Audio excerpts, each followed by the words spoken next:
제가 목회자의 길에 이렇게 들어서려고 최종적인 결단을 내리고 회사에 사표도 쓰고 유학을 올 준비를 하고 이렇게 할 때 계획이 있었을까요? 없었을까요? 계획이 있었죠. 왜냐하면 아직 어린 아들, 딸을 데리고 낯선 땅으로 이렇게 모든 걸 다 내려놓고 가는 일에 어떻게 계획을 안 세울 수 있겠어요?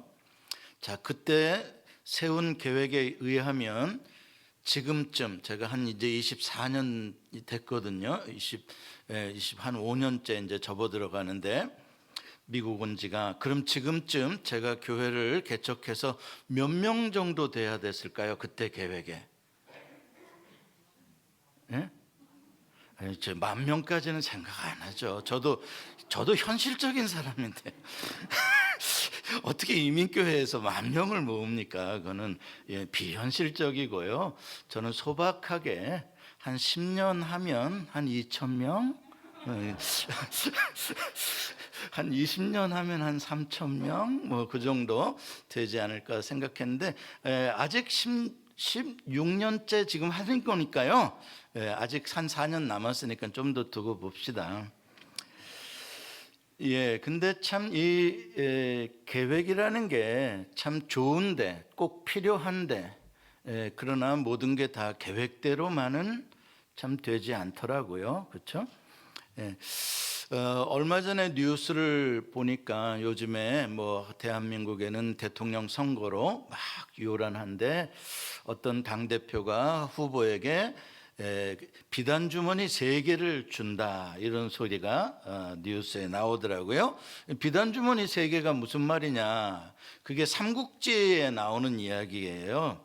삼국지에 보면 제갈공명이라는 사람이 굉장히 미래를 잘 예측하고 계획을 철두철미하게 세우는 최고의 지혜자가 제갈량이라는 사람인데, 그 제갈량이 자기가 섬기는 주군이 유비인데 그 유비가 아내를 얻으러 동호 송권의 나라로 갔을 때에 이제 그 호위무사로 조자룡이라는 사람을 보내요. 조자룡이라는 사람이 무예가 뛰어나고 충신이었거든요. 그래서 네가 주군을 잘 보호하라. 그래서 보내면서 그때의 조자룡에게 비단 주머니 3개를 주는 거예요.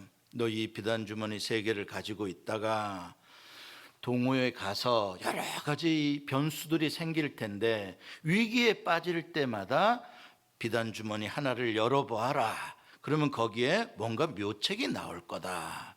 그렇게 미래를 예측하고 제갈량이 3개의 비단 주머니를 줬는데 아닌 게 아니라 위험할 때마다 비단 주머니 하나를 열어보면 또 그걸 대응할 수 있는 계책이 나오고 또 나오고, 그래서 무사히 거기서 아내를 얻어서 나올 수 있었다. 그래 이제 그게 비단 주머니 3개의 금낭묘계라는 말이에요. 금낭묘계라. 내 계획대로, 첫 번째 계획대로 되지 않았을 때에 빨리 새로운 계획으로 변경을 시켜서 그 위기를 극복하는 게 이게 지혜거단 말이죠. 회사들도 그래요. 기업도 워낙 기업의 환경, 세계적인 여러 가지 경제 환경이 변하기 때문에 정치적인 환경도 변하고 기후 환경도 변하고 그렇기 때문에 기업도 플랜을 세울 때에 한 가지만 세우지 못해요. 플랜 A를 세우고 그 다음에 또 문제가 있다면 플랜 B로 옮겨가고 또 아니면 플랜 C까지 가는 이런 컨틴전시 플랜을 만들어요. 군대도 작전을 할 때, 전쟁을 할 때 하나의 작전만으로 했다간 위험해요. 왜냐하면 적군이 그대로 반응 안 하고 따르게 하면 어떡하란 말이에요. 그럴 때는 또 작전 B가 있고 작전 C가 있고 이렇게 해야 변화되어질 때마다 이렇게 대책을 세울 수가 있는 것이죠. 이렇게 우리가 아무리 계획을 신중하게 세웠다고 하더라도 세상의 환경이, 여건이 우리의 계획대로 다 되지 못하도록 너무 급속하게 지금 변하고 있는 거예요. 특별히 우리가 그 예로 1997년 여러분 11월에 그 대한민국에 IMF라는 사상 초유의 경제 대란이 일어나서 거의 국가가 모라토리움 선포하고 부도 사태에 이르러서 어떻게든지 그걸 막아보려고 금모으기 운동까지 하면서 당장 현찰로 바꿀 게 없으니까 그렇게 했던 기억이 있지 않습니까? 그때 많은 한국 사람들의 기업과 중소기업들과 벤처기업들과 많은 사람들의 구멍가게까지도 심지어는 플랜이 다 깨졌어요. 계획했던 게 다 수포로 들어갔어요. 그때 많이 뱅크럽시하고 그때 절망했던 사람들이 지금 25년이 되어가는 지금도 못 일어나는 사람들이 있을 만큼 야, 이게 사람이 계획한다고 되는 게 아니구나. 계획하고 내가 열심히만 하면 모든 게 다 되는 게 아니구나. 이걸 그때 아주 우리가 절감했던 때예요. 지금도 마찬가지죠. 코비드 때문에 얼마나 힘든지 몰라요. 어떤 사람들은 돈을 모아가지고 한국에서 그야말로 열심히 해서 좋은 자리에다가 근사한 음식점을, 레스토랑을 차렸어요. 뭐 수억이 들어갔어요. 있는 거 없는 거 다 보탰어요. 근데 코비드가 터져버리는 거예요. 그의 계획 속에는 코비드라는 게 없었어요. 근데 그게 터지는 거예요. 한순간에 모든 게 다 날아가 버리는 일들 말입니다. 그렇죠? 그런가 하면 참 놀랍게도 어떤 사람은 또 IMF 때 또 돈을 벌었다는 사람도 있더라고요. 어떻게 돈 벌었냐 그랬더니 그때 부동산이 막 싸지니까 막 샀대. 예? 부동산이 싸지니까 샀는데 막 또 엄청 오르더래. 아무튼 세상은 불공평해요. 그런 거 보면은. 그리고 또 여러 가지 전화위복이 되는 일들도 많이 있고요. 코비드 때 또 다른 사람은 다 힘들다고 하는데 또 어떤 몇몇 직종들은 코비드 때문에 또 장사가 잘 된다네요. 뭐 아마존이나 이런 회사는 또 장사가 잘 됐다네. 얄미워 죽겠어요. 그러고 보면 세상은 계획을 세운다고 되는 것도 아니고 안 세운다고 안 되는 것도 아니고, 그래서 전화위복 세옹지마라는 말이 나온 것 같아요. 사자성어 몇 개 나왔어요 지금? 금낭묘계, 세옹지마, 전화위복. 예? 공부 좀 하죠. 예? 다 우리의 계획과 세상이 우리의 계획대로 되어지지 않는 것들에 대한 이야기들입니다. 여러분들은 어때요? 여러분들은 초등학교 다닐 때, 충청도에 사실 때 말이에요, 내가 60살 되면 아틀란타 가서 살아야지 다 계획하셨죠? 안 그래요? 안 그래요. 안 그래요. 물론 여러분들이 계획한 대로 잘 살아오신 분들이 있을 거예요. 나는 계획 없이는 아무것도 안 한다. 훌륭해요. 저는 그런 분들 존경합니다. 왜 그렇죠? 인생을 어떻게 무대뽀로 삽니까? 계획하면서 살아야, 계획해도 안 되는 마당에 어떻게 그냥 대충 살아요? 있을 수 없어요. 계획해야 돼요. 그러나 우리의 계획에는 언제나 한계가 있더라는 거죠. 언제나 한계가 있더라는 거예요. 많은 사람들이 한국에서는 개업하는 게 음식점이랍니다. 지금도 제일 많이 개업하는 게 음식점이고 제일 많이 폐업하는 게 음식점이랍니다. 개업할 때 그 사람 계획하고 개업할까요? 안 할까요?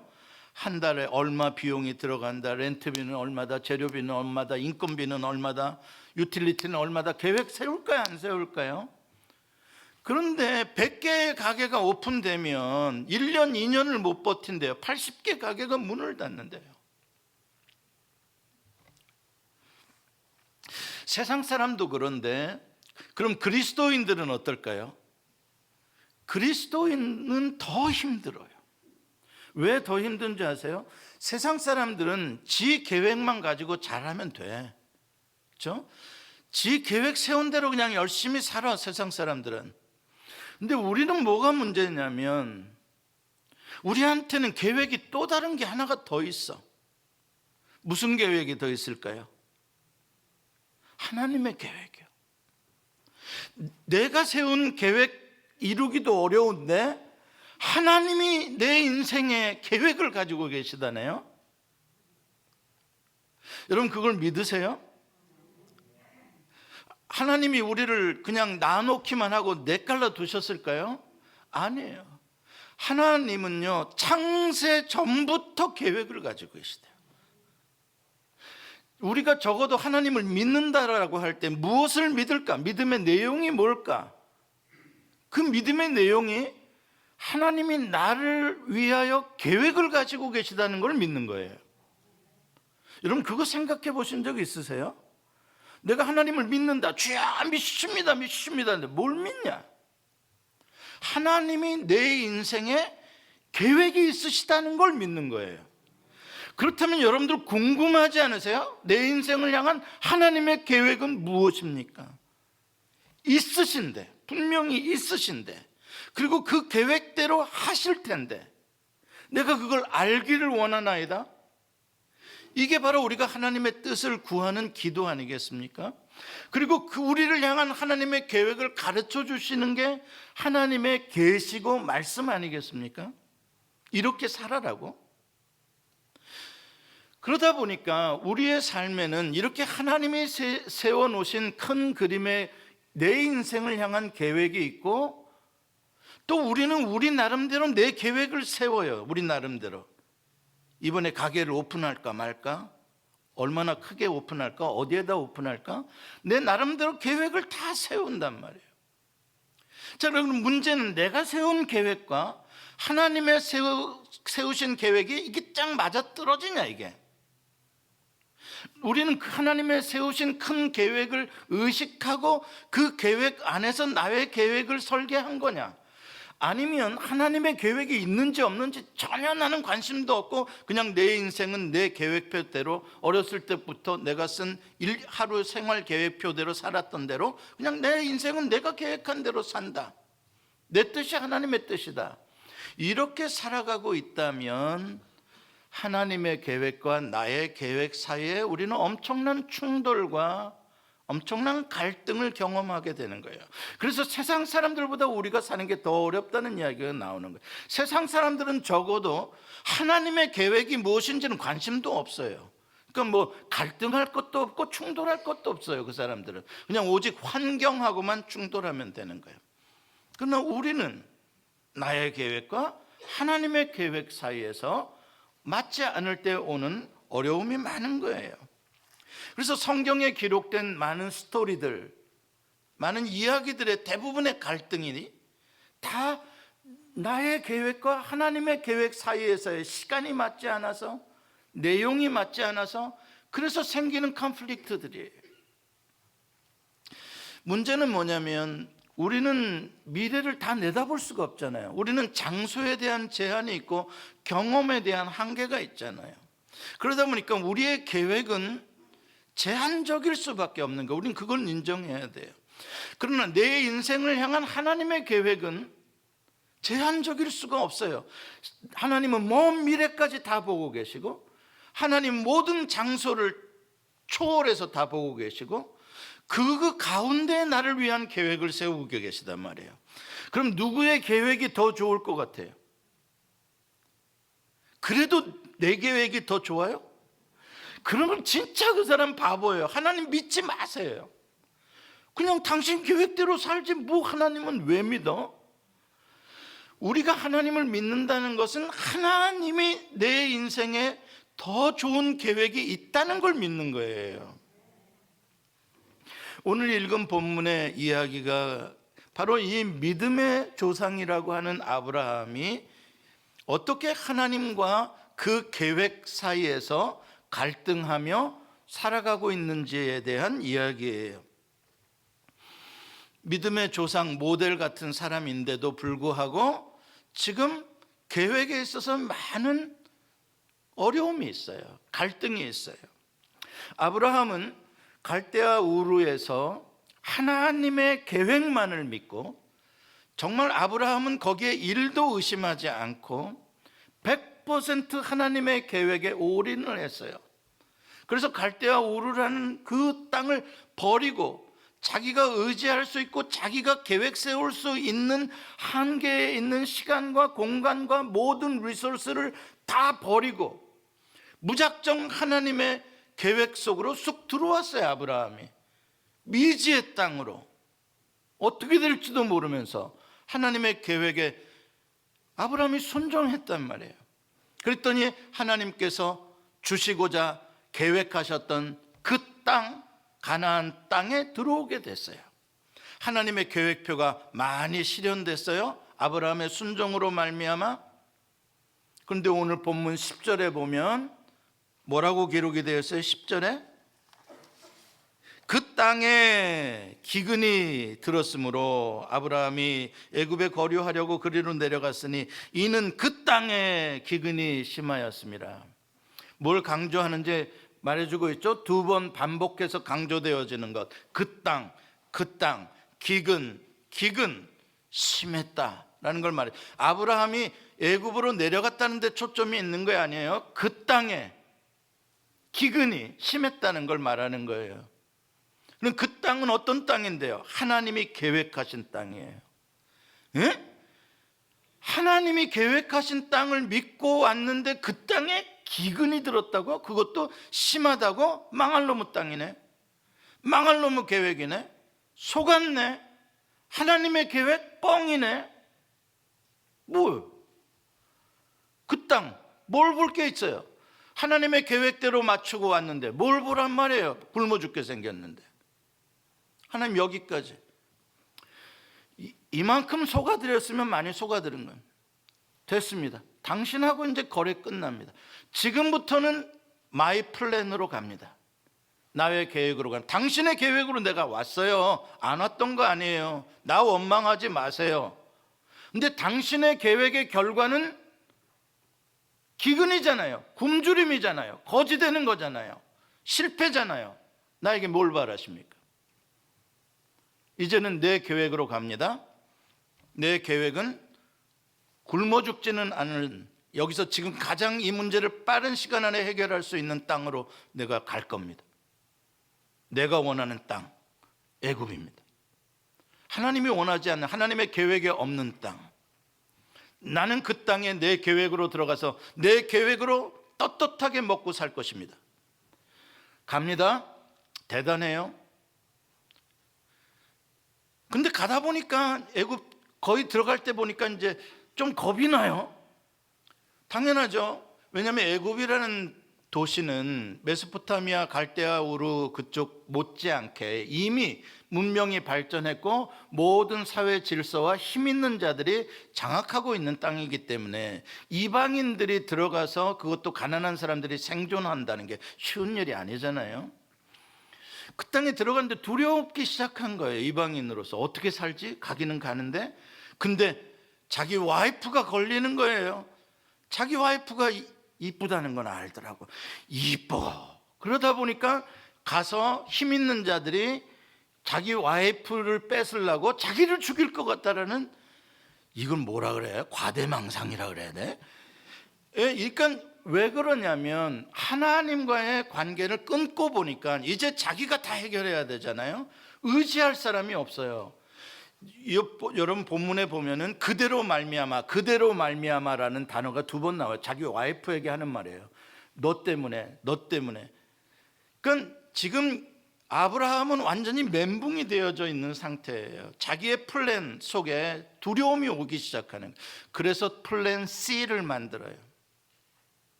플랜 C는 뭐냐면, 내 동생이라고 해라. 너를 누이라고 하자. 와이프라고 하지 말자. 누가 보면 동생이다, 오빠다 그러자. 작전 잘 짰어요. 그래가지고 내려갔어요. 연습해. 오빠, 그래 잘했어. 내려갔어요. 작전대로 됐어요, 안 됐어요? 됐어요. 계획대로 다 됐어요.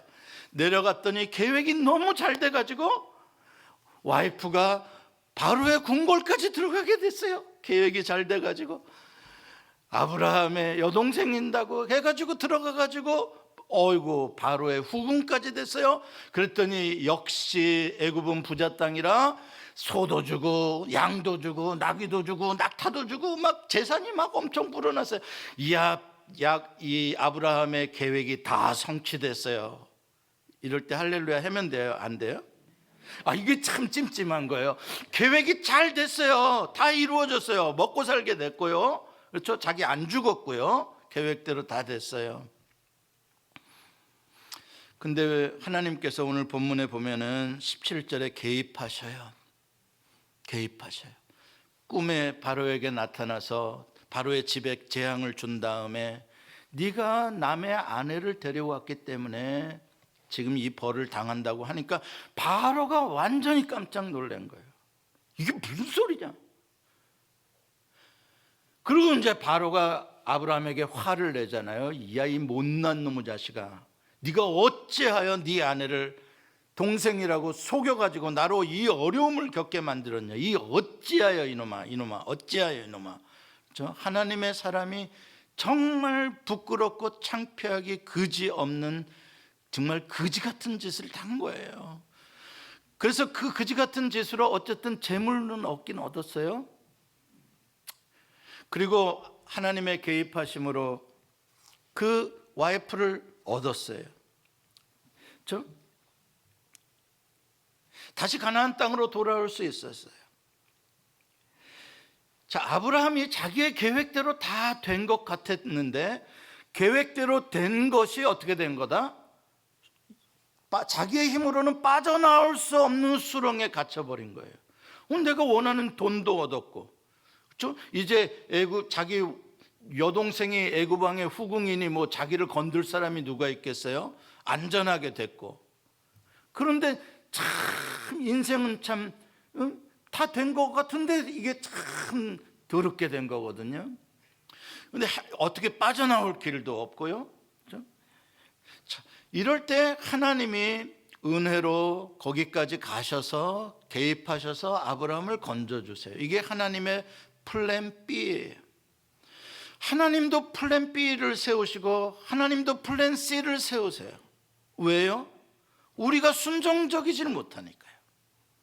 우리가 그냥 끝까지 순종적인 사람이면 하나님의 플랜 A 가지고 끝나요. 그런데 아브라함처럼 우리가 도중에 이래서 저래서 의심하고 하나님의 계획대로 우리가 움직이지 않으니까 하나님도 어쩔 수 없이 그럴 때를 위해서 포기하지 않고 플랜 B를 작동하셔서 아브라함을 건져주시잖아요. 아브라함의 스토리는 이걸로 끝이 아니에요. 앞으로도 더 하나님의 계획과 자기의 계획 사이에서의 갈등과 고민과 아픔을 경험해요. 나이가 많이 들어서 생산할 능력이 사라에게 없어졌어요. 아브라함도 이제 생산 능력이 끝나요. 생물학적으로 나이가 너무 많아요. 그래서 플랜을 세워요. 또 아브라함의 플랜 B가 나와요. 뭐죠? 하갈을 통해서 빨리 아들을 얻는 거예요. 플랜이 성공했어요. 와이프도 다 동의했고, 아니요, 와이프가 권장했고요. 그래서 아들을 얻었어요. 성공했어요. 그런데 그 아들로 인해서 그 가정은 너무나 힘든 고통을 겪어야 했어요. 이스마엘 때문에. 지금까지도 중동의 문제의 근원이 거기에 있다고 하지 않습니까?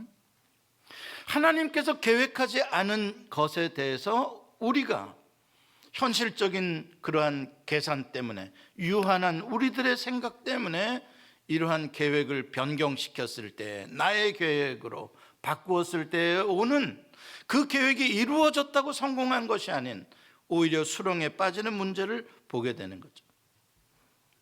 그러면 하나님의 계획은 어디서 완성이 될까? 아브라함은 자기가 사라로부터 얻은 이삭, 진짜 하나님의 약속하신 아들이에요. 이삭은 그 아들을 얻는 것이 하나님의 계획이 완성된 것이라고 생각했어요. 아브라함은. 왜냐하면 그것만 바랬는데 마지막 100세에 그 아들을 얻었거든요. 와, 그렇구나. 여호와 하나님의 계획은 정말 성취되는 거구나. 우리가 괜히 중간에 의심했구나. 그렇죠?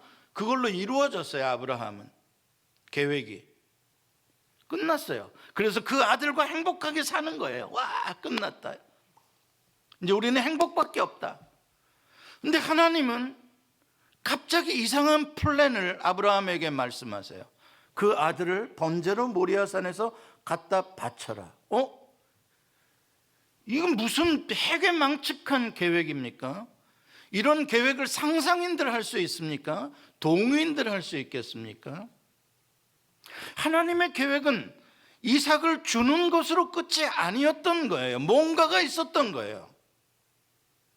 그러나 아브라함은 그걸 상상도 못해요. 나중에서야 깨닫죠. 나중에서야.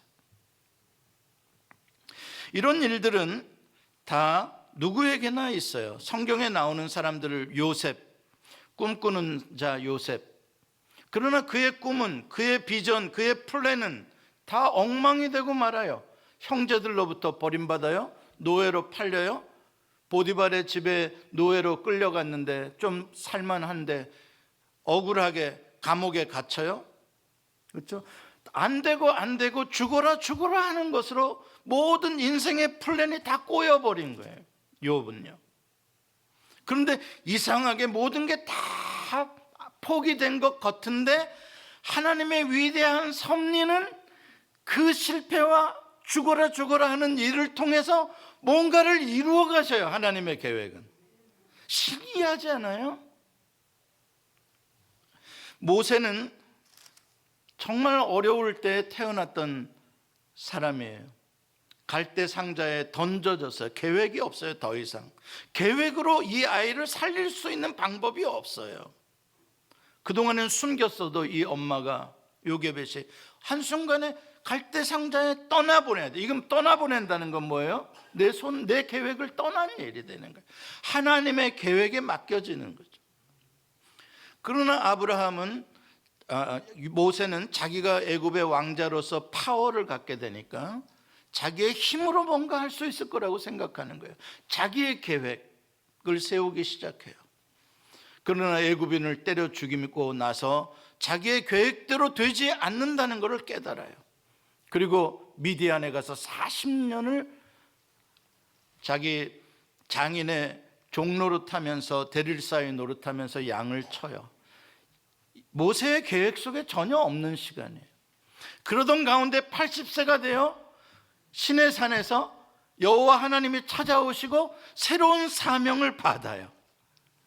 그렇죠? 자기는 그런 거 상상치도 못했던 거예요. 하나님의 계획이죠. 놀랍죠? 다윗도 마찬가지예요. 골리앗을 이기고 승승장구할 때 자기가 도망자가 되어 10년 동안 광야에 이굴저굴 다니면서 죽음을 모면하는데 급급한 인생을 살리라고 계획 세웠겠습니까? 전혀 계획하지 못하던 일이죠. 베다니에 살던 나사로가 병이 들었어요. 그의 누이들이 급히 계획을 세웁니다. 지금 예수님이 좀 멀리 가 계시지만 사람을 보내서 예수님을 빨리 오게 해서 나사로가 죽기 전에 예수님이 오시면 예수님이 살리실 수 있을 거다라고 계획을 세우고 사람을 보냅니다. 예수님은 그 계획을 듣고 빤히 그 급한 것을 아시는데, 그런데 일부러 그 계획을 깨뜨리십니다. 일부러 깨뜨리셔요. 의도적으로요. 예수님은 다른 계획을 가지고 계세요. 예수님이 가지고 계신 계획은 뭐예요? 나사로 죽어야 된다. 죽어서 아예 살아날 가능성이 없도록 썩어서 냄새 나는 시간이 되어야 한다. 그때 내가 살릴 것이다. 그게 예수님의 계획이에요. 너무 어렵죠? 나사로와 그의 누이들은 상상할 수 없는 세계의 계획이에요. 예수님에게는요. 사도 바울도 2차 선교 여행을 하면서 소아시아에 가려고 계획을 다 세웠어요. 길이 열리지가 않아요. 성령이 계속 막으셔요. 왜? 복음 전하겠다는데 왜 막으시냐고. 그러다가 나중에 드로아에서 마케도냐 사람에 대한 꿈을 꾸고 전혀 계획하지 않았던 마케도냐를 향해서 사도 바울과 전도팀이 옮겨가죠. 그게 뭐예요? 하나님의 플랜이에요. 우리가 계획을 세우는 것은 꼭 필요한 일이지만 그 계획대로 될 수도 있고 안 될 수도 있다는 사실에 대해서는 인정해야 해요. 또한 인정해야 할 것은 계획대로 되었다고 해서 다 좋은 것만도 아니고 계획대로 안 되었다고 해서 다 나쁜 것만도 아니다는 것도 인정해야 돼요. 아까 말했잖아요. 전화위복, 세옹지마. 모세도 아까 이야기한 대로 자기 계획대로 되지 않았기 때문에 나중에 하나님의 계획대로 될 수 있었고요. 아브라함도 자기의 계획대로 되어서 오히려 수렁에 빠진 거잖아요. 그리고 모든 계획을 가장 아름답게 가장 완전하게 이룰 수 있는 유일한 분은 전능자여야 하고 그분은 하나님밖에 없다는 걸 알아야 해요. 그러니까 하나님께 맡겨드리는 계획, 하나님께서 세우신 계획은 반드시 성취되는 거예요. 그러니까 우리가 인생을 성공하는데 누가 성공하는 거냐? 내 계획대로 된 게 성공이 아니라 여호와 하나님의 계획대로 내 인생에서 이루어지게 하는 게 성공인 거예요. 근데 이게 차이가 너무 많이 나요. 우리의 계획과 하나님의 계획이. 그래서 어려운 거예요. 사람들이 자꾸 하나님의 계획이 싫고 내 계획대로 하고 싶은 거예요. 왜냐하면 내가 계획 세우는 건 좀 빨리 이루어지는 거예요. 여러분 앞으로 한 20년 후에 이루어질 거 지금 하고 계세요? 계획? 아니 좀 빨리 어떻게 좀 하면은 좀 비트코인이 갑자기 올라가지고 좀 우리 계획은 좀 빨리 세우는 거야. 빨리. 우리 계획은 좀 쉬운 거야. 나 일 많이 안 하고 고생 많이 안 하고 좀 어떻게 이익이 좀 팍 나서 우리 계획은 좀 화려한 거예요. 좀 멋진 거예요. 와, 꿈 같은 거예요. 그렇죠? 우리의 계획은 막 성공하는 거예요. 그렇죠? 편하고 좋고 넓은 길로. 그렇죠? 하나님의 계획은 그렇지가 않아요. 하나님의 계획 속에는 나쁜 것도 들어있고 좋은 것도 들어있고 빠른 것도 있고 느린 것도 있고 하나님의 계획 속에는 힘든 것도 있고 쉬운 것도 있고 하나님의 계획 속에는 심지어 실패도 들어가 있어요. 하나님은 모든 것이 다 들어가 있는 거예요. 그러니까 아까 가나안 땅을 줄 계획을 세우고 아브라함을 데려갔는데 그 땅에 뭐가 왔다고요? 기근이 있었던 거예요. 하나님의 계획 속에는요. 우리 계획 속에는 기근 같은 게 있을 수가 없어요. 말도 안 돼요. 그건 실패한 계획이에요. 그러나 하나님의 계획 속에는 기근을 통하여 하나님이 아브라함에게 주시는 어떤 축복이 있는 거예요.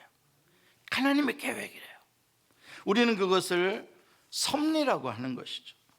모든 것이 합력되어서 시공을 초월한 하나님의 전능하심으로 오케스트라를 연주하듯이 하나님께서 그 모든 것을 빚어서 그 사람을 통하여 이루고자 하시는 하나님의 그 아름다운 뜻을 성취해내시는 것.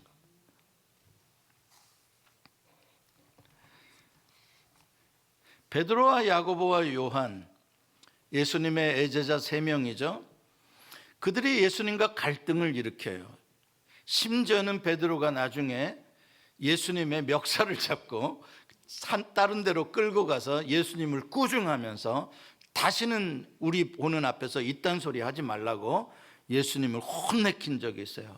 예수님 뭐라고 말했기 때문에 인자가 이제 예루살렘에 올라가면 대제사장들과 바리새인과 서기관들에게 버림을 당하고 십자가에 고난을 당하고 죽을 것이다, 그 소리를 했거든. 베드로가. 왜요?